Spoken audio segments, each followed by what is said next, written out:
수감 중인 의뢰인 딸 성추행한 변호사 징역 10개월 집행유예 2년 선고. 가습제 살균제 검사들 해당 기업 변호한 노폼. 야, 씨발 진짜.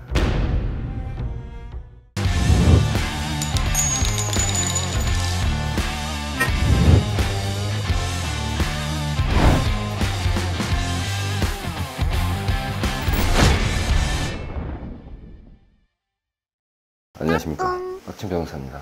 네, 또 오랜만에 영상을 찍네요. 이제 멘탈을 좀 많이 회복하고 있습니다. 작년부터 그 카라클라 그 일 겪고 하면서 생각에 좀 변화가 있었어요. 그래서 좀 우선 첫 번째로 사람이 무섭다 진짜.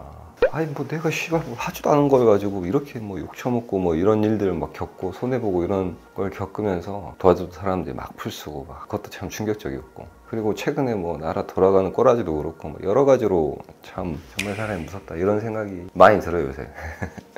전반적으로 되게 이렇게 기운이 좀 많이 처져 있었는데 열심히 살아봐야죠. 오늘 할 얘기는 그 가수 신화 이민우 씨, 그분이 이제 사기당해가지고 소아나사라고 하죠. 그 안면 쪽에 마비가 오는 그런 증상이 나타났다고 하면서 그게 이제 언론 기사에 났던데, 제가 이 얘기를 하려고 하는 게 이미 다 인터넷에 공개가 됐고 본인도 뭐 인터뷰를 했고 뭐 판결까지 다 공개되어 있는 그런 상황이니까 그냥 얘기하는 거예요. 그런 게 아니라고 하면은 특정 연예인에 대해서 뭐 영상을 찍거나 그래 본 적도 없지만 나름의 의미가 있다고 생각해서 찍는 건데, 그분이 이제 그 예전에 뭐 성추행으로 고소를 당한 적이 있고 그 사건을 무마해 주겠다. 게다가 그 사기친 사람이 이민우 씨랑 굉장히 오랫동안 알고 지냈던 작가라고 하던데, 뭐 자기가 아는 검사가 있으니까 검사한테 로비를 해가지고 사건을 무마해주겠다 이런 명목으로 해가지고 거의 한 20억 넘게 돈을 갈취를 했던데, 금액도 금액이고 피해자가 유명한 연예인이라는 것도 그렇고, 그리고 이제 그분이 사기당해가지고 굉장히 큰 고통을 받고 있고, 그런 것도 참 안타깝게 생각해요. 그러긴 하지만 그 사기의 수법이 결국에는 검사한테 사건을 무마해주겠다, 이런 청탁해주겠다 그런 명목으로 돈을 뜯어낸 거잖아요. 실제로는 자기가 아무런 그런 의사나 능력이 없으면서도. 결국에는 이게 뭐랑 관련이 돼 있는 거냐면 정관예우랑 관련이 돼 있는 거예요. 정관예우.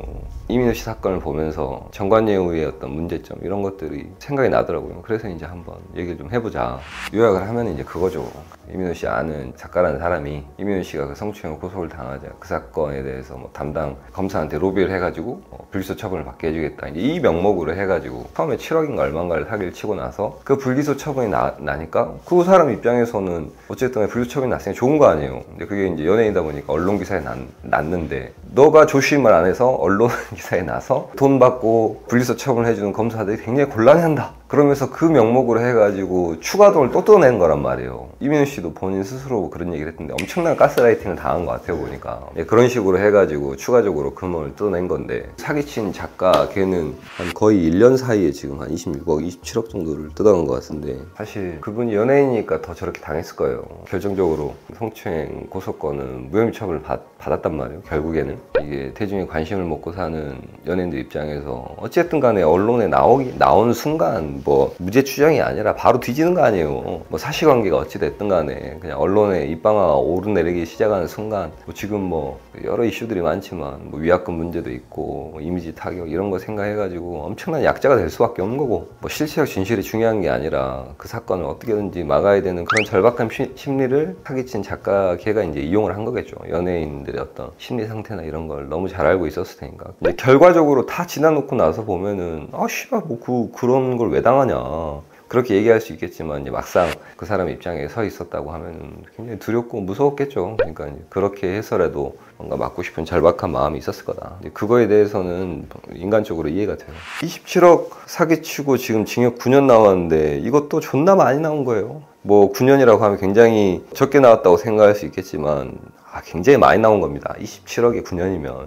뭐 저희 그 강남일 사건, 완도 모닝 사건 그것도 보면은 50억 해쳐먹고 5년 받았어요. 연봉을 따지면 10억 아니에요. 그러니까 나는 뭔 짓을 하고 있는지 모르겠어. FM대로 살면서 돈도 안 되는 사건들 이렇게 힘들게 변호사 한 번씩 운영하다가 씨발 여기나 존나 쳐먹고 진짜 현타가 오지게 와요 정말. 뭐 그렇다 그래서 제가 사기를 치거나 그럴 수는 없겠지만 너무너무 성실하게 사는 사람들이 현타가 온다 진짜.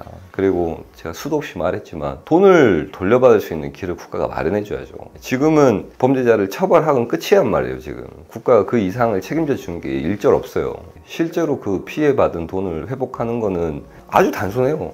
사기친 새끼가 돈이 없거나 돈을 숨겨놨으면 못 받는 거예요. 무슨 짓을 하더라도. 국가가 그걸 적극적으로 찾아주려고 하는 그런 게 일절 없단 말이에요.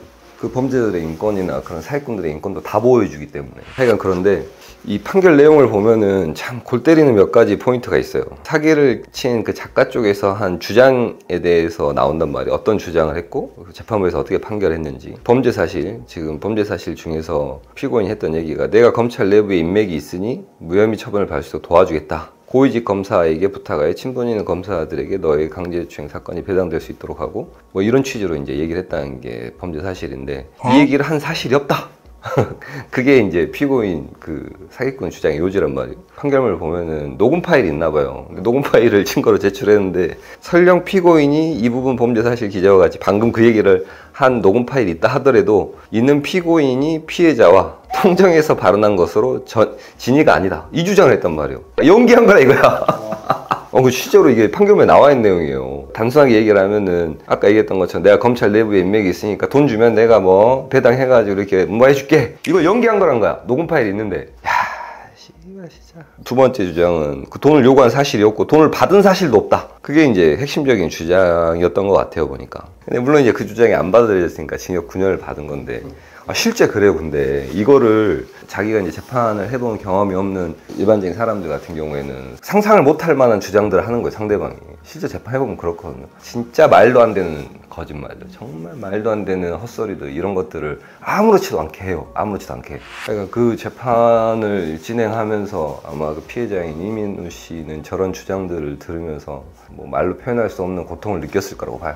네, 돈을 잃은 것도 잃은 거지만 자기가 20년이나 알고 지냈던 그 친한 누나가 슈킹을 깐 것도 모자라서 막상 고소해가지고 재판받으니까 저런 자기랑 연기한 거라는 이런 개소리를 하고 있으니 이런 걸 보면서 얼마나 사람이 무서워요 정말. 그러니까 항상 녹음을 생활하시고 네. 그러니까 판결문에 보면은 뭐 증인신문 내용이라든지 여러 가지 많긴 한데 어쨌든 간 이것도 어떻게 보면은 뭐 이민우 씨 입장에서는 감추고 싶은 내용일 수도 있으니까. 근데 하지만 이 판결을 얘기를 하는 거는 뭐 쉽게 누구나 구할 수 있게 판결 사건 번호랑 공개가 돼 있더라고요. 그래서 그리고 본인이 또 언론 기사에 나와서 본인이 적극적으로 그런 억울함이나 이런 것들을 얘기를 해서 그래서 이제 하는 거죠. 그 상대방이 저런 주장을 하고 저런 모욕적인 거짓말을 하고 할 때 그 피해자가 느끼는 그 심정이 제가 어느 정도는 공감이 돼요. 네, 저도 겪어본 적이 있기 때문에. 정말 살인 충동이 일어난다는 얘기가 딱 이런 데서 나오는 거예요 정말. 미국이었으면 총 쐈을 거예요 분명히.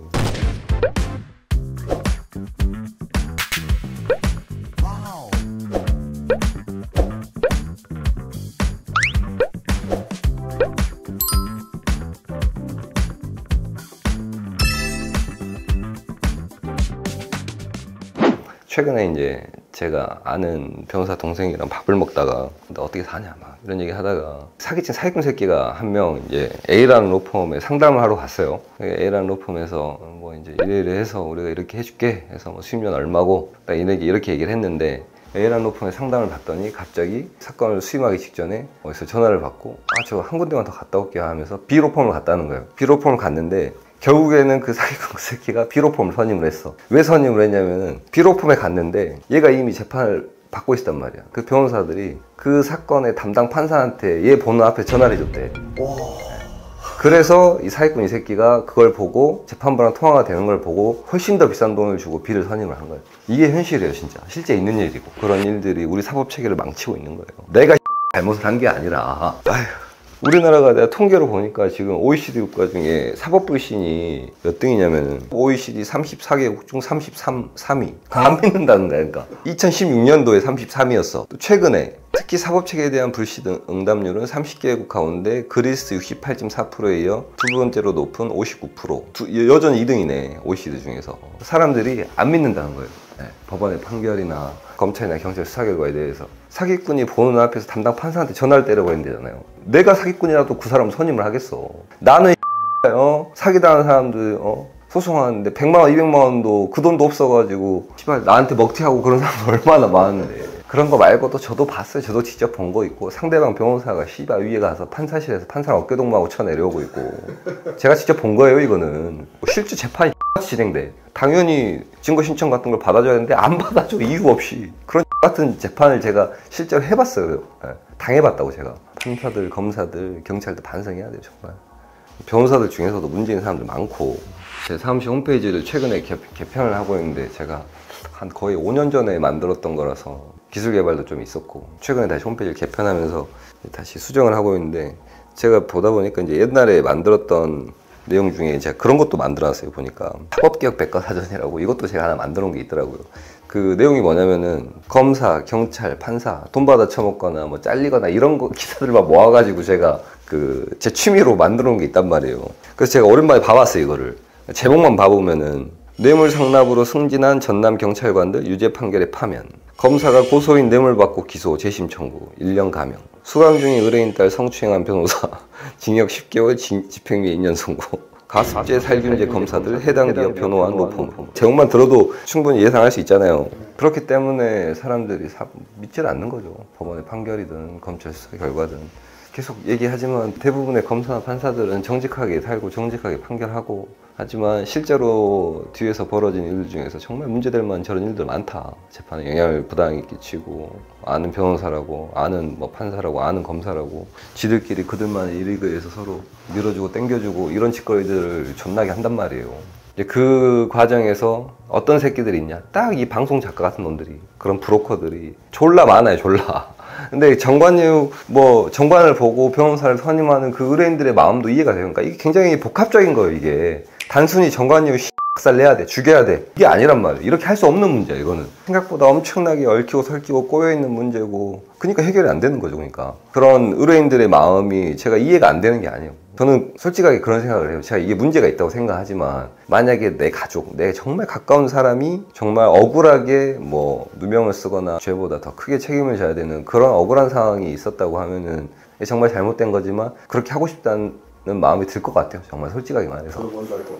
그래서 이제 이민우 씨 그 사건을 보면서 딱 보자마자 딱 그런 생각이 들어가지고 그림이 그려져요. 어떻게 해서 돈을 뜯겼을지. 그런 일들이 제가 한두 명을 본 게 아니라 저런 식으로 돈 슈킹 당하고 실제로 자기가 정관 선임한다고 돈을 줬는데 어떻게 썼는지 어쩐지 아무것도 모르고 그렇게 하는 경우가 엄청 많죠. 그렇지만 그 정관을 선임하려고 하는 그 의뢰인들의 마음이나 이런 게 이해 못할 게 아니다.